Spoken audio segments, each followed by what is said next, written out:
All right, we're gonna do example number 2, which is a roller coaster example. So, and we're gonna draw the top of a roller coaster, and then it kind of goes down like this. And then let's do a little bit. I'm trying to make those as much semicircles as I can. Something like that. Now, one little thing. My chair is squeaking today. One little thing. Sometimes when people picture like a roller coaster or a person, a roller coaster, they automatically think energy. And that's totally a good thing to think about because energy smiles. Energy is great. If they ask you, hey, how fast is the person going at the bottom of the hill or the top of the hill or whatever, I really try to make this a semicircle and I realize how bad it is. Here, I may round it out there. So here's the big tip off. If they're asking you for how heavy do you feel or what is the normal force, that lends you to believe that it's not just an energy question, that it's kind of about uniform circular motion. So we're gonna go through an example right now when it wouldn't be an energy question, it'd be more of a uniform circular motion question. So let's say you have a person right here at point A, and they're gonna go down the roller coaster, the potential energy converts over to kinetic. They're going the fastest at the very bottom here when all their PEs convert over to KE. And they gradually start rising up the hill and their kinetic energy transforms back into a little potential energy, but the person will have both types of energy right there. Now, let's say you're given the situation. Given. And they'll have to tell you some things. They could tell you the mass of the car and things like that, but let's just do everything in variables for today. And let's say the want is, let's say they phrase it as, how heavy do you feel, I don't know, at point B right here, question mark. So how heavy do you feel right there? And if they ever ask you how heavy you feel, that's kind of a weird question. You might feel heavier or lighter, and the reason you feel heavier or lighter when you're on a roller coaster ride is because of the normal force. So if they ever ask you for how heavy do you feel, that's code for find the normal force. I'm just gonna write out the whole word normal today. So back in the day when we were at energy, they'd say, okay, you have PE, you're gonna convert over to KE, how fast are you going? Well, the big tip off there, you're not gonna be using energy right now. I mean, we could eventually use energy if we needed to figure out how fast you're going, is they're asking you for how heavy do you feel. Feel goes with force, and force is with uniform circular motion. That's what we're doing for this unit right now. So step 1, we draw a picture. Step 2, we'll label our forces. Now, the point of interest we're talking about, the dude starts off right here, and goes down the roller coaster, and I'll say, I'm just drawing it in purple just to differentiate the happiness. So how heavy do you feel right there? I try to draw a perfect circle right here. I apologize. You can picture that's like part of a circle, like if you continued it. So that's why we're using uniform circular motion, because this part of the track here is part of a circle. So it's totally legitimate to use uniform circular motion tools on a question involving the normal force. Okay, so how heavy do you feel there? And then, you know, let's say how heavy do you feel at point C at the very end of the ride here? Well, not the end of the ride, but later in the ride. So we'll call it point C. How heavy do you feel right there? FN, what's FN right there? And picture this. They say how heavy do you feel because it's not like your weight's changing. Your weight at the beginning of the ride is the weight at the end, unless you're getting sick on the ride or something like that. But anyway, that's kind of a gross joke to make. But I'll say, so your weight shouldn't be changing. They'll say, how heavy do you feel? Because you feel heavier when you have more contact with the seat, so the normal force increases. And you feel lighter when you have less contact with the seat. So just that word feel, why do you feel heavier at the bottom of the coaster and lighter at the top? They're really asking you for the normal force, okay?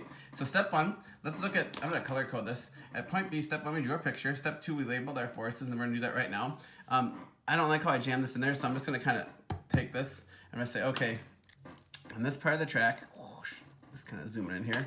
We got the person, and I'm gonna say, I'm not gonna draw the person, I'm just gonna draw the cart, but we got force gravity going like this. We have the normal force going up like that. So on our FBD, step 1, we drew a picture. Step 2, we labeled our forces. And that's our FBD right there. And I did not draw the person because I don't want to clutter up my diagram, but you can picture this part of the circle right there. It could kind of continue on like this. I just took out that piece of track to look at this part right here. So step 1, picture. Step 2, label our forces. Step 3, we choose our coordinate system. Now, we talked about this in our last example. We're not going to call it X and Y. We're not going to do that because if we used X and Y, well, your X and Y would constantly be changing, right? Because it'd be going like this. So we're going to use something called the radial direction, which goes toward the center of the circle, and the perpendicular direction. Now, here's what's weird. You can have vertical circles or horizontal circles. It just kind of depends, like, is your circle like this or is it rotated like that? So in this case, here's our circle. We're at this part of the circle right here. And it's always helpful to identify the center of the circle, which would be that dot right there. And you might be thinking, well, Laurent, there was only like a half circle. Well, yeah, you could do the rest of this dash, dash, dash, and kind of picture where the whole circle completes itself. And so it's really helpful to identify the center of the circle when you're doing your radial coordinates, okay? So step 1, picture. Step 2, we labeled our force as our FBD. Step 3, we're going to show our coordinate system. And we're using radial coordinates. So by definition, radial coordinates are always positive toward the center of the circle. So I'm lining that up with the center of the circle. And in the perpendicular direction would be going left and right, just like that. And I picture like there's the radial, there's the perpendicular. I mean, technically, radial, perpendicular could be in and out of the paper, but there is nothing going on in or out of the paper. And so radial, perpendicular, the really important one, you line up the radial and then the perpendicular is just 90 degrees relative to that right there. So step 1, picture. Step 2, we put our forces in there. Step 3, picked our coordinate system. And then step 4, we're looking for the normal force at this point B right here, which I'm going to color code with my purple pen. So you just play the same game, you sum your forces, and you're going to sum the forces. I like to start with the radial direction. I know in the last example I started with the perpendicular. It doesn't matter. It's kind of like when you summed your forces in the x and the y.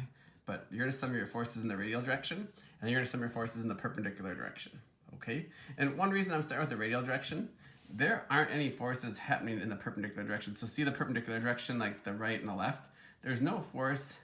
Some people would be like, well, there's got to be a force propelling the roller coaster and the person forward. That's the object's momentum. So momentum's not a force. And we're going to say there's no friction. If there were friction, you might have a force like resisting it in that direction. But let's just say it's a frictionless roller coaster. So the only forces you have are in this radial direction that are along the, can you picture that's the center of the circle? This is the circle right here, and this is the radius right here, and the forces are along the radius right here. So in the radial direction, you have the normal force. And some people will say, oh, it's positive because it's going up. No, it is positive, but not because it's going up, but because it's going toward the center of the circle. So I'll put a little positive there to say I thought about it. It is positive. Minus force gravity, because you see how that's the center of the circle, and force gravity is going away from the center of the circle. So according to our coordinate system, toward the center of the circle is positive, away is negative. So minus FG. And remember, in the radial direction, so this radial direction right here, we always set it equal to MAC, because these two individual forces lead to a net force, which causes a net acceleration, a centripetal acceleration, that this car is flying to the right with some tangent velocity right there, and the only reason it doesn't fly off tangent is because there's some net force causing a net centripetal acceleration toward the center of the circle. If there was no net force toward the center of the circle, this roller coaster car would fly off tangent to the circle. No, that's not how rides, do very well. Okay, so we sum our individual forces and we set it equal to MAC. And once again, just as a reminder, I call it the radial direction and I call it centripetal acceleration. If you want to call that the centripetal direction and the centripetal acceleration, that's fine. That's just not what I do, but it's not wrong. By any means, not wrong. All right, in the perpendicular direction, there's no force going the right propelling it. Potential energy convert over to kinetic. We know those concepts.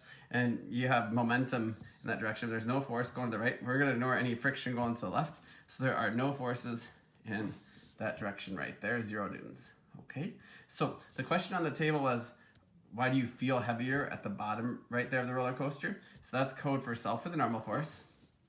We're going to do that right now with this equation. So Fn, Fug equals mug minus mg, and that's the mass of the roller coaster car and the person, equals MAC. And they said solve for the normal force. Normal force equals MAC. I'm going to add that over to the other side there, plus mg. And now here's the deal. Remember, AC can equal VT squared over R, or it can equal R omega squared. And it really depends. If they give you the tangential velocity, like the arc length velocity, then you want to use the VT squared over R. If they give you the angular velocity, you want to use R omega squared. I'm just going to say, let's put it in terms of V's, like tangential velocity for right now, just to kind of get an idea. So Fn, and I'm making the substitution AC equals VT squared over R plus mg. So that is my normal force in terms of tangential velocity. If they said put it in terms of angular velocity, your equation would be Fn m r omega squared plus mg. So it really depends on what they're asking for, what they gave you. I'm going to talk about this one a little bit more just because but either one of those would be a fine answer. So the question is, why do you feel heavier at the bottom part of the roller coaster right there? Well, if you look right here, if you were just sitting still, you had no velocity, this term would go bye-bye, and your normal force would be equal to your weight right there, right? So you just feel like, hey, if you stepped on the scale, I weigh 200 pounds, it pushes back with 200 pounds, great, Fn equals mg just like that. But when you're moving around a curved surface like that, the faster you go, that term's getting squared. So this term becomes very large. So in addition to your weight, you're adding some other number to it, so you're gonna feel heavier because you're adding the two. And if you might ask yourself, well, I can either go fast or you can make the turn really tight. You can divide by a small radius right there. And you can picture like the Renegade roller coaster at Valley Fair. It's got some really tight turns. I believe the top speed of that coaster, you can look it up, is in the 40s somewhere. And it just feels so fast because the turns are so tight. So you divide by a small number, makes this turn big. And then overall, your normal force is great, so you feel heavier. Okay, so that is right there at the bottom right there. We're gonna play the same game with the orange part right here. So you feel heavier at point B. Heavier than your weight because you're adding a term. Take a moment, pause the video, see if you can do this top part right here, and then we'll be here when you come back. All right, we're back. We drew a picture. We're gonna label our forces. So at the top of the thing right here, I'm gonna draw it right here. I'm gonna try to go a little quicker. So we have force gravity pulling down, and I'm not gonna draw the person, but force gravity, and here we have the force normal. And don't forget, this circle is completed just like this. Now, right off the bat, you can see before we're on the bottom part of the circle, now we're in the top part of the circle, so that's something to consider. And then I'll come into play with the signs of our forces here. So step 1, we drew a picture. Step 2, we labeled our forces. Step 3, you are gonna choose your coordinate system. And once again, there's this, identify the center of your circle because we're on the top of it now. And you're gonna say, I'm gonna line up my radial direction with the center of the circle, and then my radial, perpendicular. And technically, the perpendicular direction just has to be 90 degrees apart from it, but all the action's happening in the radial direction anyway. Your perpendicular could be like, oh, radial, perpendicular, in and out of the page. Like I said, nothing's going on in or out of the page. So step 1, picture. Step 2, forces. Step 3, we show our coordinate system right there. We line up our radial with the center of the circle. Step 4, we're gonna sum our forces. I'm gonna do it right here. Once again, you have the same forces at play. You have the normal force of the track pushing up on the car, so we'll call it Fn. Now, key. You define positive as toward the center of the circle. Fn is not going toward the center of the circle, so that is a negative force. And that'll be weird because if you're thinking X and Y coordinate system, you're like, oh, it's going up, it should be positive. Nope, we're not using X and Y coordinates anymore, we're using a radial coordinate system. So radial coordinates have R being positive toward the center of the circle, okay?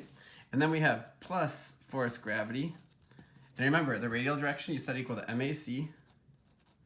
Even if it's going at constant speed, it's always changing direction, so I'll have an acceleration there, centripetal acceleration. And then you can play the same game in the perpendicular direction. There's nothing going on, and the only thing that's making it propel forward is the momentum, and that's not a force. So let's look at this equation right here. We're gonna have negative Fn plus Fug equals mug mg equals MAC. I'm gonna add that over, then subtract that over, so I get Fn, boom, equals mg minus MAC. And then I'm gonna make the same substitution. AC is VT squared over R. So say Fn equals mg minus mvt squared over r. So you can see here, unlike when we're at the bottom of the first hill, part B, when you're adding that little term, the centripetal term if you want to call it, but you're adding that part on to your weight. Now you have your weight and you're subtracting off, so the faster you go, the more you're going to subtract off. This term gets bigger, you're going to feel lighter and lighter. And technically, once your normal force, if you ever want to solve for the critical velocity, you could set the normal force equal to 0, and then solve for what velocity makes that true, and that'd be like your critical velocity that you couldn't go any faster than, or else you'd be going flying off the track. I call that the calculation of doom. It should be equal to the square root of RG if you do it. Anyway, that's one way to write it.